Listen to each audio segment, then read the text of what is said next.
ஞானானந்தமயம் தேவம் நிர்மலஸ்படிகாகிருதிம் ஆதாரம் சர்வ வித்யானாம் ஹயக்ரீவம் பாஸ்வகே.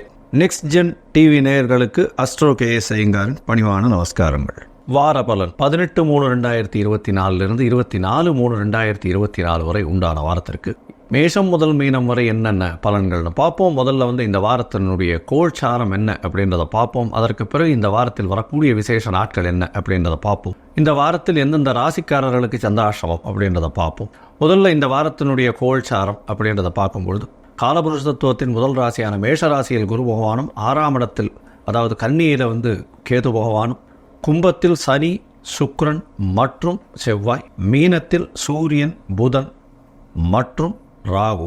இது இந்த வாரத்தினுடைய கோல்சாரம். அதிவேகமாக செல்லக்கூடிய கிரகமான சந்திர பகவான் இந்த வாரத்தில் திருவாதிரை நட்சத்திரம் மிதுன ராசியிலிருந்து இந்த வாரத்தில் பார்த்தேடையானால் உத்தர நட்சத்திரம் கன்னியா ராசி வரலும் போகிறார். இதன் மூலியமாக பார்த்தேடையானால் இந்த 4 ராசிகளுக்கு போகிறார். அதாவது மிதுனம், கடகம், சிம்மம், கன்னி 4 ராசிகளுக்கு போகிறார். இந்த வாரத்தில் பார்த்தேடையானால் வரக்கூடிய விசேஷ நாட்கள் அப்படின்னு பார்க்கும்பொழுது 20ஆம் தேதி ஏகாதசி, அதாவது ஸ்மார்த்த ஏகாதசின்னு போட்டிருக்கோம். வைஷ்ணவ ஏகாதசி 21ஆம் தேதி. ஏன்னா ஏகாதசி 20ஆம் தேதி கார்த்தால பார்த்தோம்னா தசமி ஒரு நாழிகை அது மாதிரி இருக்குது. அதனால் ஏகாதசின்றதுனால வைஷ்ணவ ஏகாதசியில் தசமி கலக்கக்கூடாது. அதனால் வைஷ்ணவ ஏகாதசி அடுத்த நாள் வரும். 21ஆம் தேதி திரிதினஸ்பிருக்கு அப்படின்னு போட்டிருக்கோம். அதாவது 3 நாட்களுக்கு ஒரே நட்சத்திரம் ஒரே நட்சத்திரமோ திதியோ யோகமோ வந்ததே ஆனால் அது திரிதினஸ்பிருக்கு அப்படின்னு சொல்லக்கூடியது. இந்த நாட்களில் நல்ல விஷயங்கள் பண்ண மாட்டார்கள். இந்த வாரத்தில் 24ஆம் தேதி பார்த்தேடையானால் பௌர்ணமி. இது பங்குனி உத்திரம் அப்படின்னு ஒரு பெரிய விசேஷத்தை சொல்லக்கூடியது. பௌர்ணமி யோகம். இந்த பௌர்ணமியில் முருகப்பெருமானுடைய திருமணத்தை சொல்கிறது, சிவபெருமானின் திருமணத்தை சொல்லக்கூடியது, மதுரை மீனாட்சி சுந்தரேஸ்வரர் திருமணத்தை சொல்லக்கூடியது. இந்த பங்குனி உத்திரம் நாள்னு பார்க்கும்பொழுது பௌர்ணமி யோகம் அப்படின்னு சொல்லக்கூடியது. அதனால் மிகப்பெரிய யோகத்தை கொடுக்கக்கூடிய காலகட்டமாக இந்த பௌர்ணமி யோகம் அமைகிறது. இதன் மூலியமாக பார்த்தடையானால் இதில் பிறக்கக்கூடியவர்கள் ஒரு பெரிய வெற்றியை நிச்சயமாக அவர்களுக்கு கிடைக்கும் அப்படின்னு சொல்லக்கூடியது. சரி, இந்த வாரத்தில் எந்தெந்த ராசிக்காரர்களுக்கு சந்திராஷ்டமம் அப்படின்னு பார்த்தோம்னா விருச்சிகம், தனுசு, மகரம், கும்பம் இந்த 4 ராசிக்காரர்களுக்கு சந்திராஷ்டம காலமாக இந்த வாரத்தில் வருது. சந்திராஷ்டமம்னா உங்களுடைய பிறந்த ராசிக்கு 8ஆம் இடத்துல சந்திர பகவான் மறையக்கூடிய காலகட்டமாக இருக்கும். மதிகாரகன் மறைந்து இருக்கக்கூடிய காலகட்டத்தில் தவறான முடிவுகள் எடுக்கக்கூடும். அப்படின்றதுனால புதிய முயற்சிகள் வேண்டாம், வெளியூர் வெளிவாளர் பிரயாணங்கள் வேண்டாம். ஒருவேளை நீங்கள் செய்ய வேண்டிய கட்டாயத்தில் இருந்தீர்களே ஆனால் சந்திர பகவானுக்கு உண்டான எளிய பரிகாரம் அப்படின்னு சொல்லக்கூடிய அகத்திக்கீரை வாங்கி கொஞ்சம் அருகில் இருக்கக்கூடிய கோசாலையில் பசுமாட்டு குடும்பம் இந்த வாட்டி துவாதசி வேறு வருது. அதனால் அவசியமாக கொடுத்துட்டு வாங்க. உங்களுடைய சந்திராஷ்டமத்தின் தாக்கம் குறையும். வரக்கூடிய பிரச்சனையும் வந்த பிரச்சனைகள் எல்லாமே போகக்கூடிய வாய்ப்புகள் நிச்சயமாக உண்டு. இந்த வாரம் ஒரு ராசியாக மேஷம் முதல் மீனம் வரை எப்படி இருக்குது அப்படின்றத பார்ப்போம். அதுக்கு முன்னாடி என்னுடைய மொபைல் நம்பர் ஸ்க்ராலிங்கில் கீழே போயின்னு இருக்கோம். உங்களுக்கு அஸ்ட்ராலஜிக்கல் கன்சல்ட் தேவைப்பட்டதுன்னா நீங்கள் உங்களுடைய date, time, place of birth, உங்களுடைய நேமு, பேரண்ட்ஸ் நேம் இதை அனுப்பினீங்களே ஆனால் உங்களுடைய ஜாதகத்தை போட்டு சந்தி இருக்கான்னு முதல்ல செக் பண்ணி, அதாவது பாத சந்தி, நட்சத்திர சந்தி, லக்ன சந்தி, ராசி சந்தி இதெல்லாம் இருக்கா அப்படின்றத பார்த்து அதற்கு பிறகு உங்களுடைய ஜாதகத்தை போட்டு உங்களுடைய தசாபுக்தி அந்தரம் சூக்ஷ்மம் அதெல்லாம் போட்டு பார்த்துட்டு இன்றைய கோல்சார பிரகாரம் உங்களுடைய பிரச்சனைகள் என்ன அப்படின்றத அறிஞ்சு கொண்டு அதற்குண்டான எளிய பரிகாரம் என்ன அப்படின்றத சொல்கிறேன். அதற்குண்டான கட்டணமும் என்ன அப்படின்றத என்னுடைய இதில் வாட்ஸ்அப்பில் கொடுறேன்.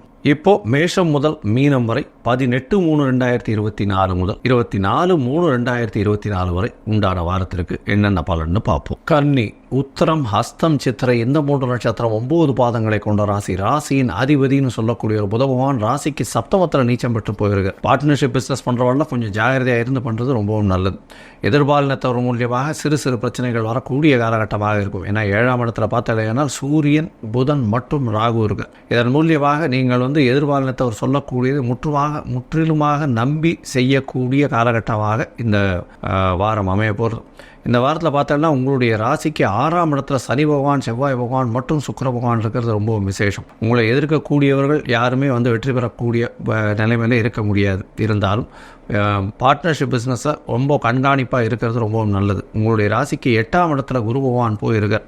8ஆம் இடத்துல குரு பகவான் போய் மறைந்து இருக்கிறதுனால தன காரகனே மறைந்து இருக்கிறதும், தனஸ்தான அதிபதியே அப்படின்னு சொல்லக்கூடிய சுக்கிர பகவான் வந்து 6ஆம் இடத்துல இன்னொரு மறைவு ஸ்தானத்தில் இருக்கிறது மூலியமாக புதிய கடன் வாங்கக்கூடிய வாய்ப்புகள் நிச்சயமாக இந்த வாரம் உண்டு. இந்த வாரத்தில் பார்த்தீங்கன்னா 8ஆம் இடத்துல இருக்கக்கூடிய குரு பகவான் உங்களுடைய ராசிக்கு 2ஆம் இடத்தை, அதாவது தனஸ்தானத்தை பார்க்கறது ரொம்ப விசேஷம். பணவரவிற்கு பஞ்சம் இருக்காது, பணம் நிச்சயமாக வரும். ஆனால் சிறு சிறு கடன் வாங்கக்கூடிய காலகட்டமாக இருக்கும். போட்டித் தேர்வு எழுதக்கூடிய மாணவர்களுக்கு நல்ல ஒரு ஏற்றம் இருக்கும். ஏன்னா 6ஆம் இடம் வலுத்து போயிருக்கு. சனி பகவான் துர்கிரகங்கள் 2 இருக்கிறதுனால, அதாவது சனியும் செவ்வாயும் இருக்கிறதுனால எல்லா போட்டித் தேர்விலும் வெற்றி பெறக்கூடிய வாய்ப்புகள் நிச்சயமாக உண்டு. ஆனால் 7ஆம் இடத்தில் ராகு பகவான் இருக்கிறதுனால வெளியூர் வெளிமாநிலம் வெளிநாடு செல்லக்கூடிய வாய்ப்புகள் நிச்சயமாக உண்டு. பார்ட்னர்ஷிப் பிசினஸ்ல வெளி மதத்தினர் வெளிநாட்டவர் மூலியமாக இன்வெஸ்ட்மெண்ட் பார்ட்னர் கிடைக்கக்கூடிய காலகட்டமாக இருக்கும்.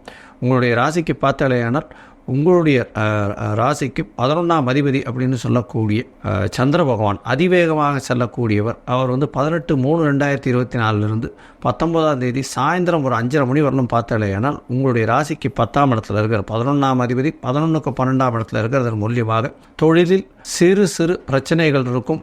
பணம் லாபம் அதிகமாக கிடைக்காது.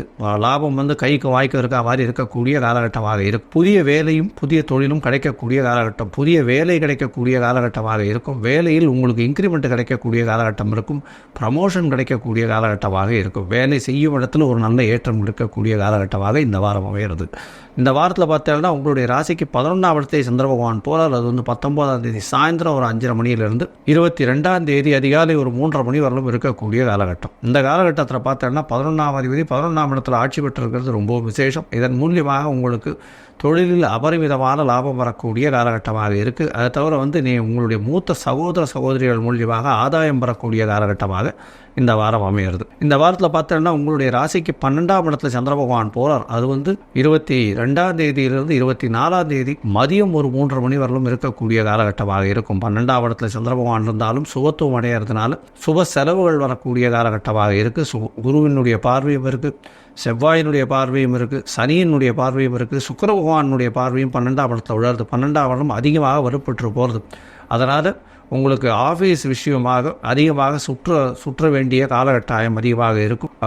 உடல் நலத்தில் சற்று கவனமாக இருக்கிறது நல்லது. ஏன்னா கேது பகவான் ராசியிலேயே இருக்கிறதும் 12ஆம் இடத்துல சஞ்சாரம் பண்ணுற சந்திர பகவானுக்கு பார்த்தோம்னா சனியினுடைய பார்வை புனர்பியோகம் இருக்கிறதுனால தூக்கம் கிடக்கூடிய வாய்ப்புகள் நிச்சயமாக இருக்கும். கொஞ்சம் ஜாகிரதையாக இருக்கிறது நல்லது. உங்களுடைய ராசியிலேயே வந்து சந்திர பகவான் வரார். பௌர்ணமி யோகத்தை கொடுக்கக்கூடிய காலகட்டமாக இருக்குது. இருந்தாலும் கேது பகவான் இருக்கிறதுனால சிறு சிறு பிரச்சனைகள் வந்து விலகும். உங்களுடைய ராசியில் சந்திர பகவான் இருக்கிறதன் மூலியமாக பார்த்தலையானால் உங்களுக்கு வந்து அதீதமாக பண வரவு வரக்கூடிய வாய்ப்புகள் இந்த வாரம் இருக்குது. இந்த வாரத்தில் வந்து இந்த கன்னியா ராசிக்காரர்கள், அதுவும் படிக்கக்கூடிய குழந்தைகள் வந்து அயக்ரீவர் கோவிலுக்கு போய் செட்டி புண்ணியம் போங்க. அயக்ரீவர் கோவிலுக்கு போயிட்டு அங்கே ஏலக்காய் மாலை போட்டு வர்றது பெரிய ஏற்றத்தை கொடுக்கும். உங்களுடைய ராசிக்கு அருகில் இருக்கக்கூடிய அதாவது வெங்கடேச பெருமாள் கோவிலுக்கு போயிட்டு ஒரு 9 பிரதட்சணம் பண்ணிட்டு வர்றதன் மூலியமாக உங்களுக்கு வந்து படிக்கக்கூடிய மாணவர்களுக்கெல்லாம் நல்ல ஒரு ஏற்றம் கிடைக்கும். பார்ட்னர்ஷிப் தொழில் பண்ணுறவாளுக்கு நல்ல ஒரு மாற்றங்கள் கிடைக்கும். அதை தவிர வந்து பச்சை பயிறு சுண்டல் வந்து வியாழக்கிழமை அதாவது இந்த வியாழக்கிழமை அன்னைக்கு வந்து அந்த இது பெருமாள் கோவிலில் கொடுங்க, நைவேத்தியம் பண்ணி எல்லாருக்கும் கொடுக்க சொல்லுங்க. அதன் மூலியமாக புத பகவான் நீச்சமாக இருந்தாலும் உங்களுக்கு ஒரு நல்ல ஏற்றத்தை கொடுக்கக்கூடிய காலகட்டமாக அமையும். லோகா சமஸ்தா சுகினோ பவந்து.